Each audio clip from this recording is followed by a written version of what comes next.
This morning on BRN, moving and living abroad.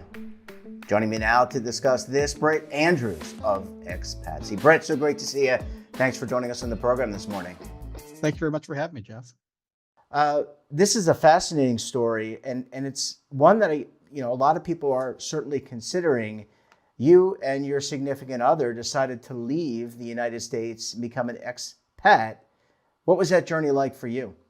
So we started talking about moving abroad and around the spring of 2016. We had both met about a year before, and we're just looking for something different in our lives. We were looking for adventure and figuring out what that next step was. And then 6 years later, we finally got a chance to go on our first, we call a scouting trip, which is where we moved.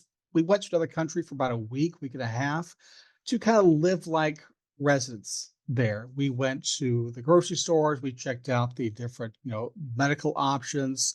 We saw a movie, which is one of my favorite things. We tried a few restaurants, which is my partner's favorite things, just to kind of see what does life feel like abroad. And after about 3 days, we decided, yeah, this place, Merida in the state of Yucatan, Mexico, Merida is a good enough place for us. So it took us 2 years after that to get here, but we have been here since April of 2024, and we have loved every minute of moving abroad.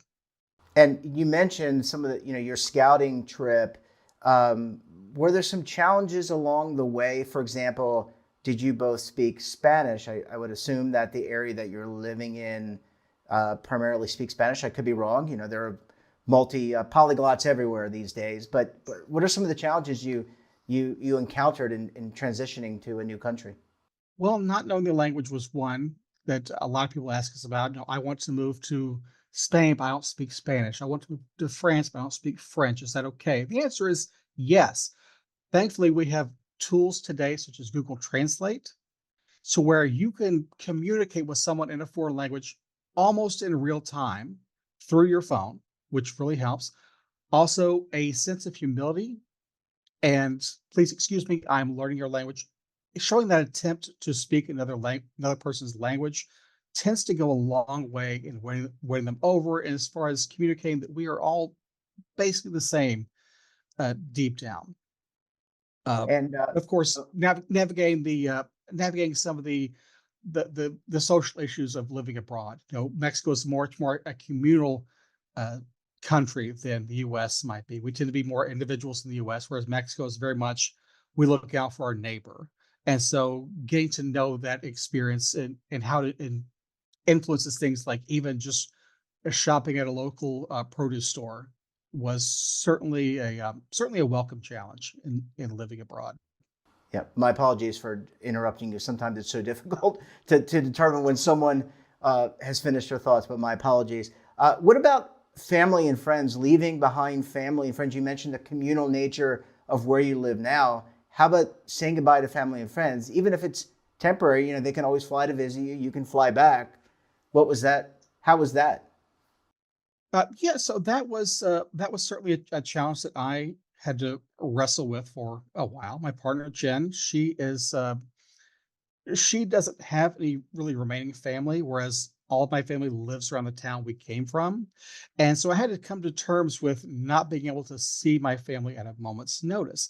Now, I will say that one of my stipulations whenever we moved abroad, one of the things I looked for whenever scouting out where to live is that I want to be able to be back in my hometown within 24 hours on any given day, because I have a grandmother who's in her early 80s. I've got a brother, sisters. My parents are both still around Central Alabama, and so I want to be able to get to them in short notice if I needed to. And of course, we're going back on Christmas and Easter every year as well, so we are still getting to see family, just maybe slightly less frequently than we would have if we still lived in the U.S. And plus, you have one of these, right? I mean, it's not like the iPhone doesn't work or the Android phone doesn't work where you live. You have the ability to connect with people. You Yeah, have the ability to absolutely. connect with people. Yeah, I mean, we communicate in so many different ways. I've had phone conversations with my sister. I can have a video chat with my father. The same thing with my mother, and of course, they're always welcome to come and visit us here. I tell them all you need is just a passport and a plane ticket, and we'll take care of the rest. And so I'm still in contact with all my family in much the same way I would be otherwise. We just maybe we don't go out to dinner as often as we did before we moved, but that's about the extent of it. And last question before I want to talk about your company in a second, but did you have to get citizenship in the country you live in now, or a visa? How does that work? Because and did you renounce your U.S. citizenship, or do you have dual citizenship? Sure. So that's a common misconception that if I'm moving abroad, I have to get citizenship in my other country or have to renounce my US citizenship to move abroad. And that is factually just not true. So what we did is we moved to Mexico to get a short-term residency visa. So what we will do is over the next 5 years, we'll be able to renew that residency visa every year or to 2 years, I believe. After 5 years, we have the option to apply for a permanent residency visa, which we do not have to renew, or we can apply for Mexican citizenship. I think that in our current situation, I think permanent residency is more the way to go. But people we've talked to all the time make different choices. But generally, we recommend that people maintain their US citizenship. There's a lot of benefits to have maintain your home citizenship and just keeping that same continuity that you've had throughout your life. Yeah, well said, and thanks for the clarification. Let's talk a little bit about the company you built. So obviously, you're not the only ones who are interested in doing this. Talk about the company and the outreach and the outpouring that you've gotten as a result of you taking these steps for yourselves. Sure. So Expatsi, we launched in spring of 2022, shortly after that first scouting trip to Mexico. And the whole idea of the company is built around the same things we were looking for. We want to live abroad. Where do we go? And so we developed this test that helps people navigate where they should go based on things like demographics of people there, languages spoken, time zones, what kind of climate is there, all the way up to and including things like which country ranks highly for women, which country uh, allows for things like gun ownership.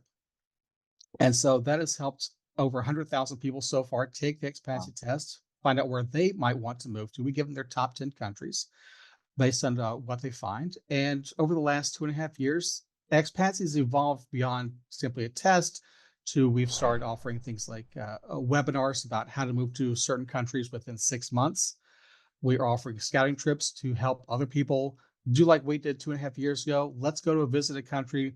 Let's go and tour neighborhoods. Let's pretend like we live there for a period of time and see if this other place fits us well as expatriates.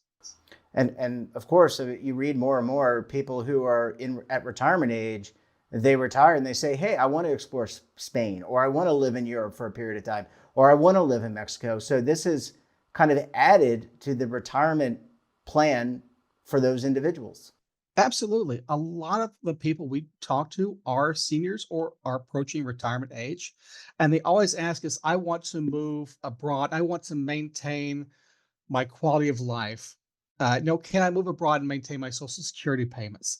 Can I move abroad and get health insurance? Can I move abroad and afford it based on the pension I already have? And the answer is yes. There's about, let's say, at least 4 dozen different countries that American seniors could move to and live fairly comfortably, about 20 to 30 of which you can live in fairly well for under, say, $2,000 a month. So there's Wow. definitely options where people can take their Social Security that they've worked their entire lives for and take that money to another country, and they can live comfortably, integrate into a new culture, and just embark on that new adventure in this new phase of life. So there's definitely opportunities there for people in retirement.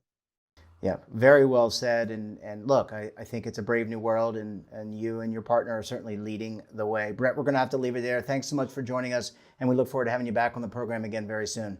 Thank you so much, Jeff. And don't forget to subscribe to our daily newsletter, The Morning Pulse, and get all the news in one place. Details at our website. Until tomorrow, I'm Jeffrey Snyder. Stay safe, keep on saving, and don't forget, roll with the changes.